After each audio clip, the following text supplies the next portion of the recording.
Почитувани, добар ден. Ги следите вестите на Канал 8. Сдруженијата на земјоделците од неколку градови во државата ги одржаа најавените протести со барања за исплата на субвенциите. Сдруженијето на оризопроизводители Бело злато од Кочани не организираше протест, но даде подршка на барањата на своите колеги. Исплатата на субвенциите доцни како никогаш досега, со што во прашање е доведено земјоделското производство во целата држава. Незадоволството на земјоделците е оправдано и тие се ставени во голема неизвестност како да обезбедат основна екзистенција, а уште повеќе како да се подготват за престојната сеидба на оризот. Ова, меѓу другото, беше речено на пресконференцијата што ја организираше Сдруженијето на оризопроизводители Бело злато од Кочани, на која беше побарано субвенциите да се исплатат во што пократок период. Како и обично од платежната агенција и од Министерство за земјоделие и Министерство за финансии останавме дебело излажани, изманипулирани.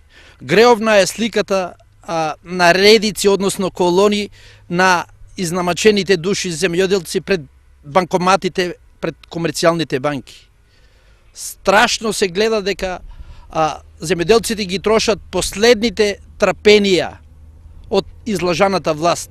И затоа бараме брзо формирање на влада и што побрзо исплаќање на субвенциите за да може да се изработи Кочанското поле. Кочанските оризопроизводители рекоа дека даваат подршка на протестите што ги организираат другите земјоделски здруженија во Македонија, затоа што нивните барања се идентични со оние на земјоделските производители од нашиот регион. Ние даваме подршка на сите кои што протестираат на ниво на Република Македонија. Струмица, Гевгелија, Кавадарци, Штип, Куманово, Битола, Сегден. Во координација со нив, понатамошните чекори ќе ги изнесеме во јавноста. Следен чекор е блокажа на патот Кочани, Делчево, Бугарија. Доколку нема исплата на субвенциите уште одма. Рачунајќи од 2012 година до 2016 немаме земено дел од земјоделците субвенции. Некои си мал дел имат, него тоа е процентуално незамарливо. Борисов рече дека покрај тоа што немаат пари да ја започнат новата сеидба, оризопроизводителите се соочени и со недостаток од вода за наводнување, па целото производство на ориз во престојната сезона доаѓа во прашање. Ако не се исплатат субвенциите, според него, повеќе од сигурно е дека земјоделците од Кочанскиот регион ќе се приклучат на протестите на своите колеги од целата држава. Распишан е конкурсот за уписи на средношколци во прва година во сите средни училишта во земјава. Според објавените слободни места во двете средни училишта во Кочани нема големи промени во однос на минатите години. Околу 36.000 слободни места во над 100 средни училишта во целата држава им стојат на располагање на завршените основци за да се запишат во следната учебна година. Од овој број точно 714 се распределени во двете кочански средни училишта.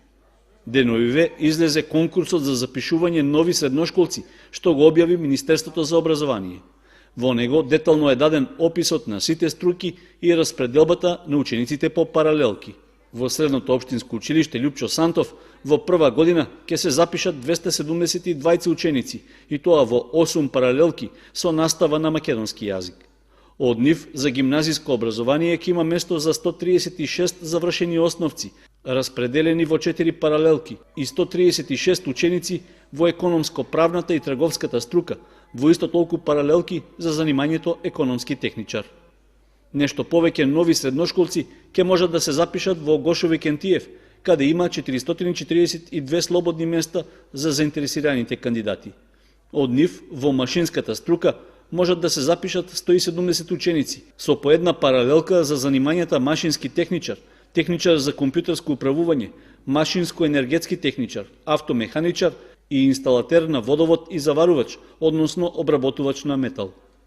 Во електроструката има 238 слободни места, од кои во две паралелки за занимањето електротехничар за електроника и телекомуникации и по една паралелка за електротехничар за компјутерска техника и автоматика, електротехничар енергетичар, електромеханичар автоелектричар, електромеханичар за компјутерска техника и технологија и автоелектричар. 34 места се предвидени и во сообраќајната струка за занимањето техничар за транспорт и шпедиција. Првото пријавување и запишување на учениците во јунскиот уписен рок ќе биде на 28 и 29 јуни, а резултатите од запишувањето и слободните места ќе се објават на 30 јуни. Второто пријавување во истиот уписен рок е на 5 јули.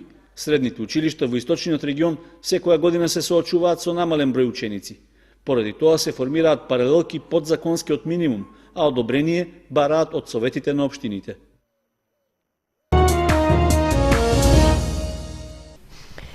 Продолжува негативниот биланс на сообраќајни несреќи во Кочани и регионот. 27 годишен возач е потешко повреден откако со автомобил Ауди удрил во зид од куќа, пошто е префрлен на лекување во Скопје. Голема материјална штета и потешко повредено лице е епилогот од сообраќајната несреќа што околу полноќ се случила во централното градско подрачје на Кочани. Според информацијата од секторот за внатрешни работи, во Кочанската полициска станица околу 0 часот и 10 минути било пријавено дека на улицата Димитар Влахов се случила сообраќајна незгода со потешки последици. Увидна екипа излегла на местото на настанот и утврдила дека 27 годишниот ДА од Кочани, управувајќи патничко моторно возило Ауди А3 со кочански регистарски ознаки, излетал од коловозот и удрил во зид од куќа во која имало трговски објект бутик. Во незгодата возачот се здобил со тешки телесни повреди. По укажаната лекарска помош во болницата во Кочани, поради сериозноста на повредите, ДА бил пренесен на лекување во клиничкиот центар во Скопје. Од полицијата не излегуваат со детали околу причините за несреќата, но предпоставка е дека влажниот коловоз од дождот што паѓал во критичниот период, како и неприлагодената брзина на движење на возилото, имале влијание за сообраќајката. Увидот што го направила екипата од полициската станица треба да ги разјасни околностите поради кои автомобилот удрил во зидот. Во Кочани продолжуваат протестните собири како поддршка на иницијативата за заедничка Македонија. По вообичајниот марш по улиците на градот, граѓаните се собраа во градскиот парк, од каде беа упатени пораки за зачувување на унитарноста на државата. Граѓаните на Кочани кои даваат поддршка на иницијативата за заедничка Македонија продолжуваат со мирните протести. Вообичајниот собир се одржа и во понеделникот попладне, при што учесниците тргнаа од вообичајното собирно место во градскиот парк и ги поминаа централните улици до плоштадот.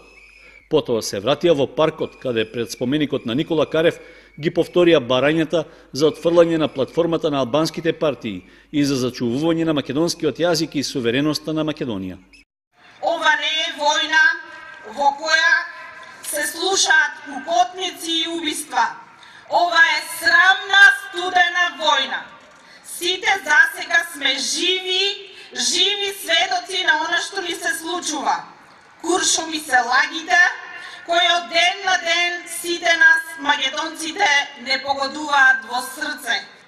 Куршо ми се фарисејските клевети, кои го рушат достоинството на една со крв стекната држава. Каде е честа, драги браќа македонци? Мислете ли дека желбата за власт е доволно оправдување на грешките? Не, секако не. Затоа, уште една причина што сме овде денеска во оваа војна со нашите непријатели. Оти сите непријатели однадвор ја видоа нашата неслага, нашата поделеност како народ и станавме бедни во очите на непријателот. На собирот беше речено дека граѓаните нема да дозволат заради нечии туги интереси и ситни профити државата да биде изгубена, а со тоа да исчезне и македонскиот народ. Одржувањето на протестните собири се најавува дека ќе продолжи и во наредниот период, со што граѓаните на Кочани се приклучуваат кон останатите 30 на градови во Македонија, каде се бара отфрлање на платформата на албанските партии.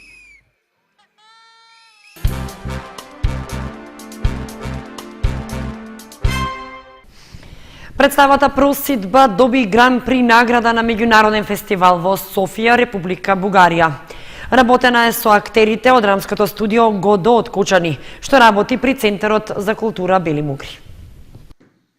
Гран при награда за представата Просједба од Чехов во режија и адаптација на Трајче Георгиев, а во продукција на драмското студио Годо при Центарот за култура Бели Мугри на меѓународниот театарски фестивал кој што од 31 март до 2 април се одржа во Софија, Република Бугарија. Истиот беше во организација на Народното читалиште Свети Кирил и Методи 1924. Едната награда е за најдобра режија на Трајче Георгиев, втората награда е за најдобар женски лик на Марија Георгиева и секако гран прито го понесовме, односно си го донесовме дома во Кочани во Центарот за култура Бели Мугри. Представува дека ни дава малку повеќе елант, ни дава малку повеќе самодоверба, дека ние знаеме, умееме и дека ние го сакаме театрот и можеме да направиме успешни представи кои што и понатаму ќе одат по фестивалите и ќе ги освојуваат наградите. Имено оваа представа е правена минатата година во продукција на Центарот за култура во режија на Трајче Георгиев, каде што играат Тодор Георгиев, Александар Арсов и Марија Георгиева. Заедно ја сработија представата и имаше учество и на минатогодишниот драмски аматерски фестивал во Кочани, каде што и така и таму собравме 2 награди, тоа е за главната женска улога Марија Георгиева ја зема и Александар Арсов за машката улога. Во представата Просједба ја играм улогата на Наталија Степановна. На фестивалот во Софија прв пат настапуваме на овој фестивал со нашата група од драмското студио Годо и како за прв пат како учесници на овој фестивал јас и нашата екипа се здобивме со големи награди. Јас ја добив наградата за главна женска улога, додека заедно со групата, односно целата представа, ја добивме и главната награда, односно гран прито на фестивалот. Јас сум многу задоволна затоа што се здобив со една ваква голема награда која многу ми значи. Нова награда за мене многу значи и ми дава голема самодоверба за тоа што го правам, бидејќи желбата за глума кај мене е огромна. И исто така многу сум задоволна од позитивните критики кои што ги здобив од жирито таму во Бугарија, во Софија. И запознав многу луѓе, многу добри луѓе кои што многу љубезно не прими и не пречекаа на тој фестивал, сме многу задоволни. Во представата Просједба настапуваат и Тодор Георгиев и Александар Арсов, а представата со кочанските аматери е поканата да настапи во мај во театарот Солзи и смеа во Софија, Република Бугарија. Во петок во Виница ќе биде промовирана третата книга на фолклористот Стојко Митковски под наслов Сонсонила Ангелина. Народното творештво од источниот крај, посебно од истибања, од устните раскажувачи, се пренесува и на хартија. Првиот фолклорец од Виничко, Стојко Митковски, во петок на празникот Благовец, ќе промовира својата трета книга Сонсонила Ангелина. Многу убав насловот за сановите, за народно толкување на сановите. Мотивот беше на теренското истражување за македонскиот фолклор, за обичаите, песните, ората, разните верувања и во меѓувреме ми дојде на една идеја, значи да видам како народот ги толкува соновите. Оти зборуваат сонов тоа, сонив тоа, што ќе биде, како ќе биде. И во, значи, напоред заедно со теренското истражување на другите фолклорни содржини, запишував и разни толкувања на сонови и верувања на луѓето за ако ти заигра левото или десното, кои други верувања, ако се случи нешто да се скрши огледало, да се скрши чаша.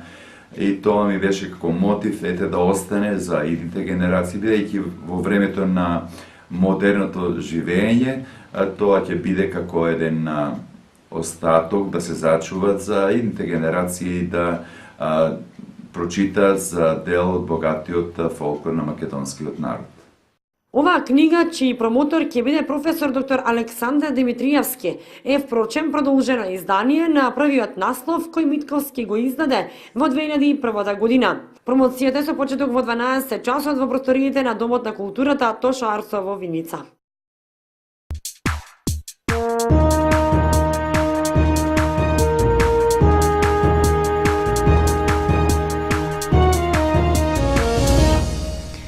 Следуваат информациите од спортот. Кошаркарите на Баскет Дино во првото коло од разигрувањето во третата лига претрпеа пораз на домашен терен од Balfour Life. Во М12 лигата пак нашите момчиња гостуваа во Струмица и победија со 31-25. Во првото коло од разигрувањето во првенството на третата кошаркарска лига, екипата на Баскет Дино доживеа пораз од 83-77 на домашен терен против Balfour Life од Куманово. Кумановчани уште еднаш ја потврдија својата надмокност и докажаа дека заслужено се најдоа на првото место на табелата по одигрувањето на регуларниот дел од првенството. Сепак, момчињата на тренерот Сашо Лазаров беа достоен противник за кумановчани, а со малку повеќе среќа можеа да направат изненадување.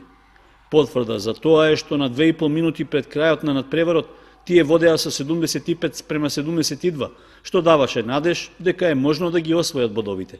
Но поради неколкуте нивни грешки и тројката на гостите во последните моменти од средбата, на крајот мораа да се помират со чесен пораз. Следното, второ коло од разигрувањето, нашите кошаркари ќе го играат повторно дома против силната екипа на МЗТ од Скопје. Младите кошаркари на Кочанскиот тим пак, кои се надпреваруваат во М12 лигата, гостуваа во Струмица на средба против МВП Академија, една од подобрите екипи во лигата. Надпреварот заврши со резултат 25-31 во наша корист, со што се заокружи регуларниот дел од првенството. Сега наред се разигрувањата за освојување на титулата. Тоа значи дека трите првопласирани екипи од двете групи ќе играат меѓусебно, пошто најдобрите ќе се сретнат во така наречениот Final Four за освојување на првото место во М12 лигата.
Временската прогноза беше последната информација во ова издание на вестите на Канал 8. Останете и понатаму со нашата програма. Довидување.